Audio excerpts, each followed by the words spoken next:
Muy buenos días, amigos de Diálogos en Pluralidad. En esta ocasión es un placer para nosotros presentar a una persona en Aguascalientes con una gran trayectoria en el servicio público, líder social, la maestra Nora Rubalcaba Gámez, mucho gusto. El gusto es mío. Senadora por Aguascalientes por el partido Morena, fundadora del partido Morena y una larga lista de años en militancia en partidos de izquierda. Así es. Presidenta actualmente de la Comisión de Educación en el Senado, ¿no? No, integrante. Integrante, perdón. Actualmente estamos en un proceso electoral, por eso la invitamos, en un proceso de judicial. La reforma viene por parte de la Cuarta Transformación. Entonces, pues quisimos aprovechar la posibilidad de hablar con un senador que estuvo inmiscuido en esta reforma.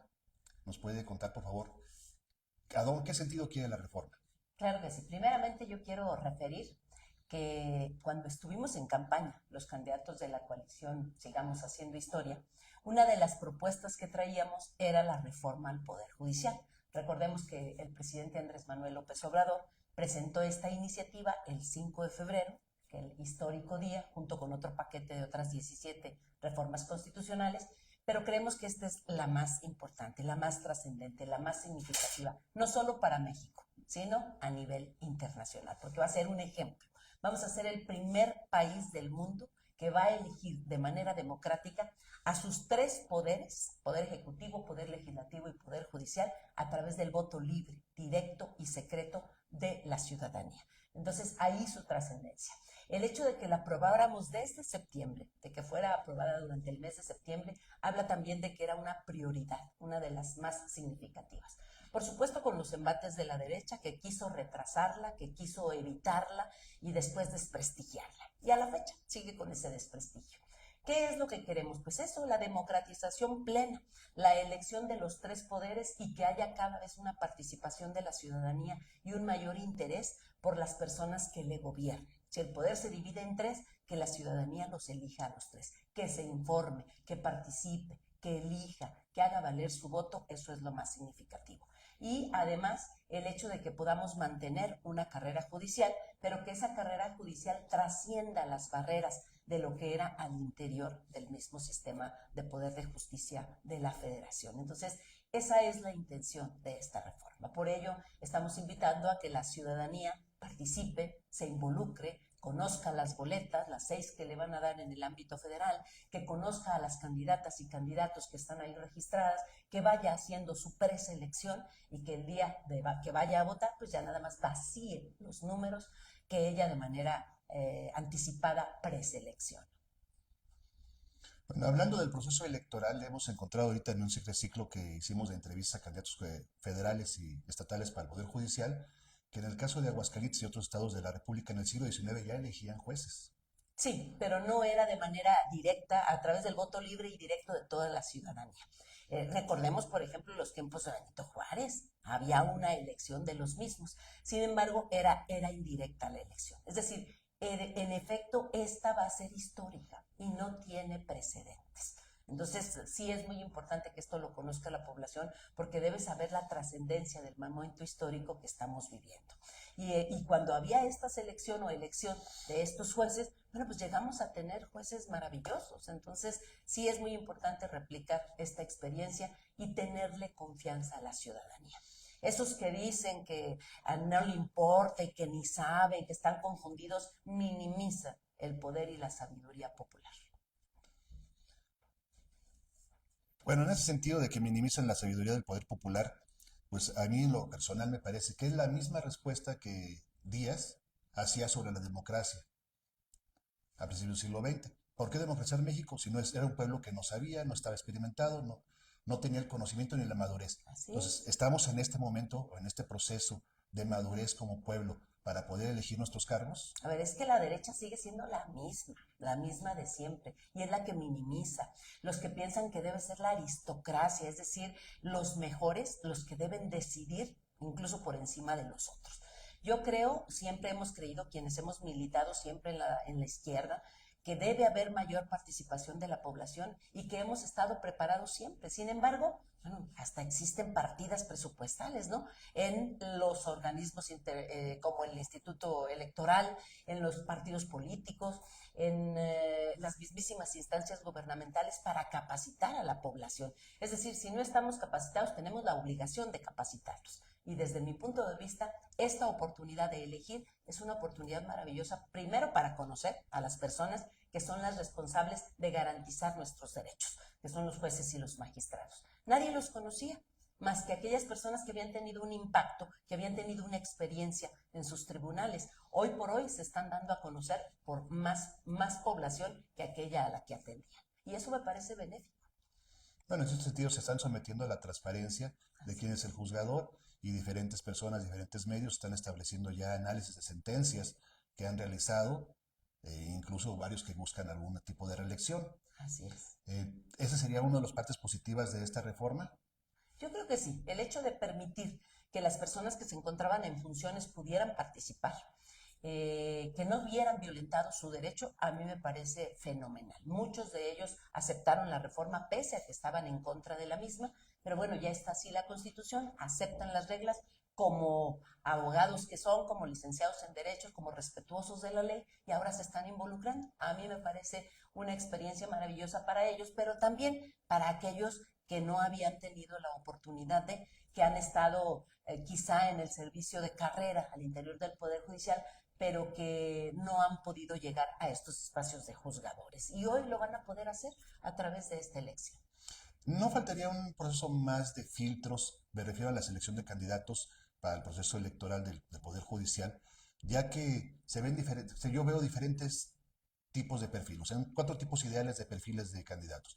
Los que tienen una carrera judicial, los que vienen con un proceso como abogados litigantes, los que vienen de la academia, que no tienen ninguna experiencia como litigante o no, mucho menos de la carrera judicial, y un cuarto tipo de candidatos de que, sí, abogados, pero que tienen una experiencia en el poder ejecutivo y en el legislativo, sin ninguna experiencia en el poder judicial y mucho menos de litigantes. ¿No faltaría un filtro ahí? Ese filtro, qué bueno que reseñas todo esto, porque eso habla de la oportunidad que se les da a través de la ley y de lo que existe en la ley para que puedan participar.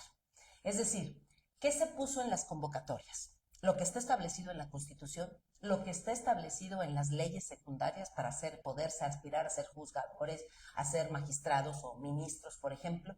Pero el filtro que tú refieres, ese es el filtro de la población. Ahí están las personas que finalmente cumplen con los requisitos, ¿sí? Pero el juicio de quiénes son las personas que deben estar, ese es el juicio de la población y es el filtro más importante. Por eso la trascendencia de esta elección. Siempre que hablamos de un proceso electoral, hablamos de los riesgos que tiene la democracia. Sí. Los líderes populistas que se pueden incluir en la boleta y que puedan arrasar. O sea, los hemos visto, tenemos en Argentina un caso, tenemos en Estados Unidos otro caso. O sea, sí se podría en este proceso electoral con tantos candidatos, un líder populista que llegara de juez. Pues nosotros preferimos asumir los riesgos de esta democracia a seguir preservando un sistema que tenía que ver con el reparto, con las cuotas, que anteriormente eran los partidos políticos en el Senado de la República quienes se repartían a los ministros de la Suprema Corte. Anteriormente este procedimiento tenía que ver con ello y por eso está muy enojada la derecha, porque les van a quitar esa posibilidad de repartirse de acuerdo a la proporción que tuvieran en el Senado de la República para poder asignarse una cantidad determinada de jueces o de magistraturas. Entonces, ir sepultando esa selección que se hacía de partidos políticos a mí me parece muy significativa y hay que correr todos los riesgos. Finalmente, hay otro proceso de selección en el 2027 y como tú bien lo señalas, habrá que mejorar esta legislación. Si se incurrieron en algunos excesos o en algunos riesgos, habría que irlos preservando, pero conforme la práctica se vaya dando. Muy bien. Y otro tema que nos vino a visitar recientemente Noroña, ¿verdad? Así es, el senador. El senador Noroña, Así quien es. vino a hablar, negociar también del proceso electoral y también a hablar de otra situación local que es la unidad de Morena en Aguascalientes. ¿A qué se quería referir el senador Noroña? Bueno, primeramente, todos los senadores de la República, todos los representantes populares tenemos la encomienda de promover la participación ciudadana el 1 de junio. Yo estoy yendo casa por casa, incluso tenemos brigadas en donde estamos yendo casa por casa a llevar un volante informativo respecto de la información y de las boletas que se nos van a entregar. Estamos visitando casa por casa para que haya una participación importantísima. Y lo mismo está haciendo el senador José Fernández Noroña, pero a través de asambleas informativas.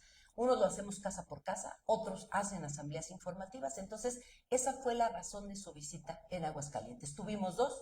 Estuvimos al mediodía, agradecemos mucho la participación de quienes estuvieron ahí a las 12 del mediodía en el Jardín de los Palacios, y luego tuvimos una de mayor afluencia, puesto que fueron personas de todos los municipios al municipio de San Francisco de los Romo, pero esa fue la intención. Y cuando habló, efectivamente habló de unidad, se refirió, bueno, pues a esta división que todos conocemos, que existen dos bancadas de Morena en el Congreso del Estado. Entonces hace un llamado a la unidad, porque es en unidad en cómo debemos estar trabajando, y bueno, como él lo señalaba en ese momento, pues no está bien que existan dos bancadas de Morena en un mismo Congreso. Hablando de la referencia precisamente de esta de falta de unidad, ¿qué le faltaría entonces a Morena para que se integraran estas dos bancadas, esta bancada en una sola y se viera socialmente una unidad del partido, por lo menos en Aguascalientes? Pues les falta voluntad política. Es un tema de los diputados locales. Yo, efectivamente puedo tener mi opinión, soy respetuosa de las mismas.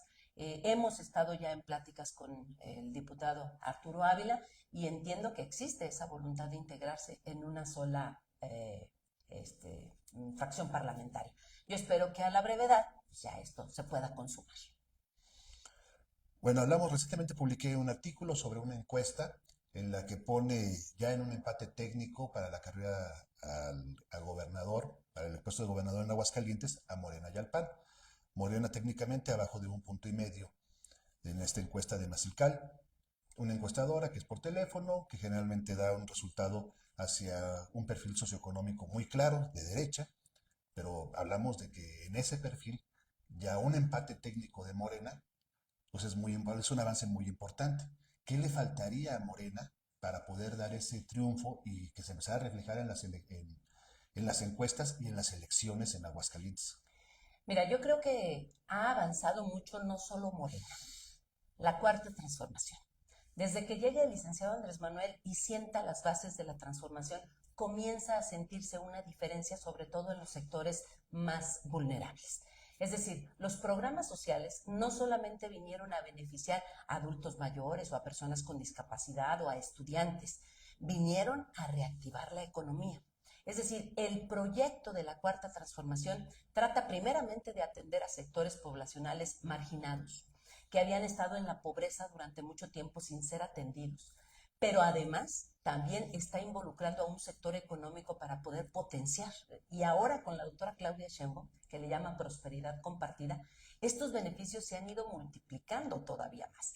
En Aguascalientes tú recordarás que la Cuarta Transformación, quien encabezaba ese liderazgo, pues estaba entre los últimos lugares de aceptación. Sin embargo, ahora con la doctora Claudia Sheinbaum, no solo en Aguascalientes, sino a nivel nacional e internacional, cuando habíamos visto que un presidente, una presidenta de la República tuviera los niveles de aceptación que tiene, ¿sí? O sea, una aceptación nacional que rebasa el 80% y a nivel mundial está entre las 10 más influyentes en el ámbito ambiental y entre las 4 mujeres más influyentes también en todo el planeta. Es decir, va creciendo la visión no solamente de la mujer, de la presidenta, sino del proyecto que encabeza, de sus políticas en materia de economía, de seguridad y por supuesto de programas sociales. Entonces, eso ha repercutido por supuesto en Aguascalientes. Ven a la doctora, ven a la Cuarta Transformación, no como se veía antes, como lo estuvo poniendo la derecha. Y si a eso le agregas que la derecha no tiene un proyecto, su única acción ha sido golpetear, pero sin presentar un proyecto, una contraposición, pues entonces va penetrando todavía más con estas acciones que emprende la doctora Claudia Sheinbaum. Creo que eso es lo que está haciendo que se eleve cada vez una percepción positiva para nuestro movimiento. Entonces, ¿qué nos falta? Pues que llegue el 2027 para poder llegar a sentar las bases en Aguascalientes de la Cuarta Transformación. Yo veo un factor, un hecho muy extraño en este proceso electoral que ha tenido Aguascalientes desde que apareció Morena en la boleta. He visto que en diferentes partes de la ciudad, donde se van a poner las casillas electorales, en la tienda de la esquina, en la tienda de abarrotes o en un comercio al lado de la tienda de la casilla, Sí. se suelen poner letreros de, si vas a ser representante de Morena en la elección, avísame y yo te llevo el lonche. O sea, veo que hay una gran cantidad de militantes, de simpatía ciudadana, pero cuando llegas y les preguntas, oye, ¿por qué no eres militante? Te dicen, no, no soy militante. ¿Te han invitado? No, no me han invitado. Si te invitan, ¿participarías? No, yo soy ciudadano.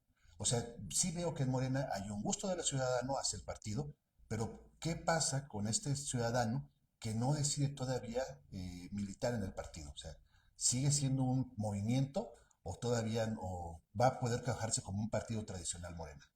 Para nosotros es muy importante sí ser partido político, porque requieres un partido político para registrar a tus representantes de casilla, para registrar a tus candidatos, ¿no?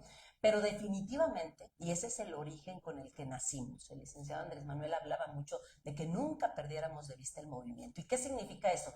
Pues abanderar las causas sociales, abanderar los problemas de la población. Entonces, no queremos dejar de ser un movimiento.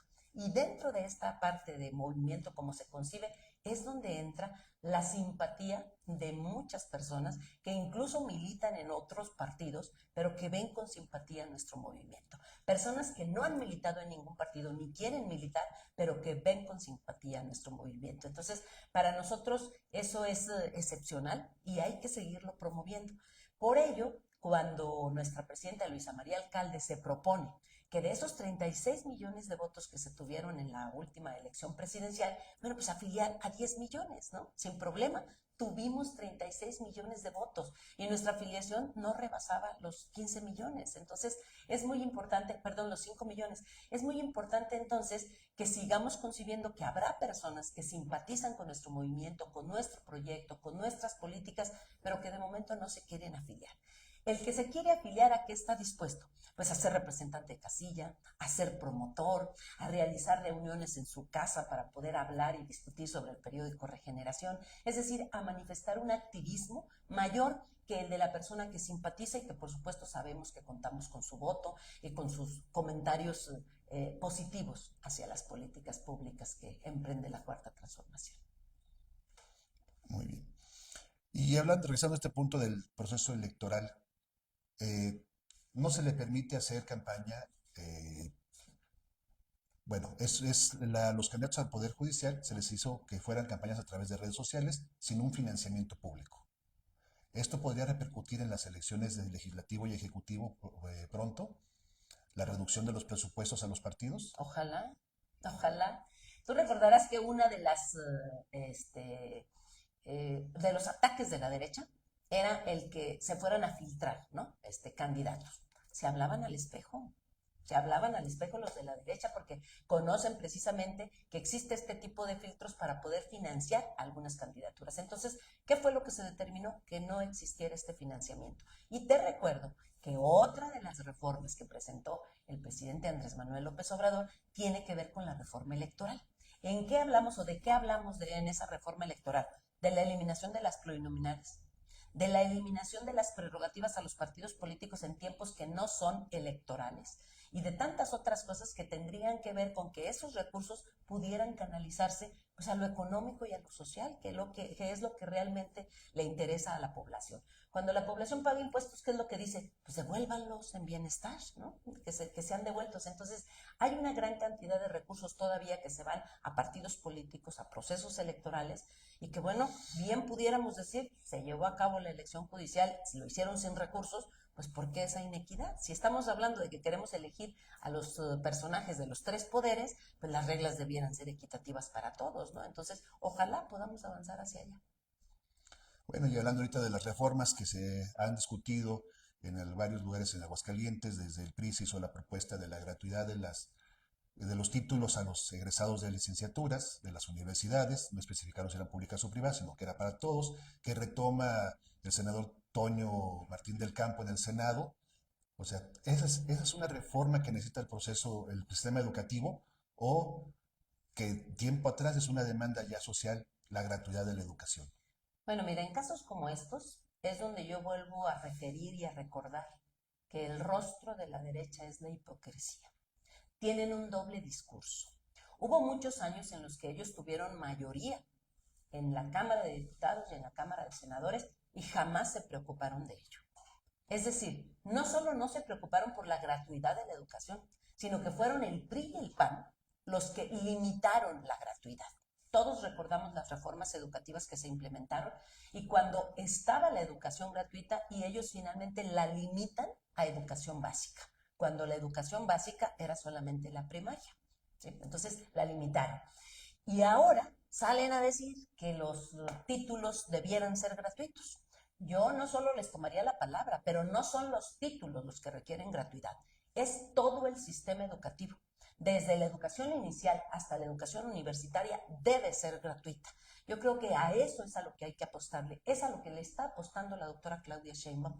Cuando el licenciado Andrés Manuel implementó la beca Benito Juárez en educación media superior, fue precisamente para evitar la deserción, el abandono escolar y para garantizar que toda persona de los 0 a los 18 años estuviera donde debe estar, en la escuela.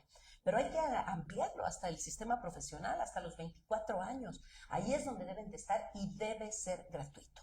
Se está haciendo, se está logrando de manera gradual mayores recursos para que las personas no deserten, para que cada vez más personas mexicanas lleguen a tener un título profesional. Porque pues hoy por hoy sabemos que de cada 100, pues solamente 25 llegan a obtener un título profesional. Es decir, 1 de cada 4 son los que llegan a la universidad. Entonces, hay que hacerlo. A mí me parece demagógico esto de los títulos. O sea, no solo es el título, no es el gasto que vas a hacer cuando ya te titulas. Es toda tu carrera profesional la que debiera tener gratuidad.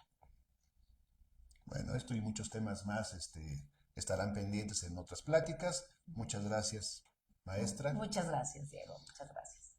Les damos las gracias por habernos acompañado en estas breves reflexiones. Y de antemano, esta Diálogos en Pluralidad es una dirección y producción de Diego Bolaños, en el equipo técnico Justino y Víctor López, servidor Diego de Alba Casillas. Les damos las gracias.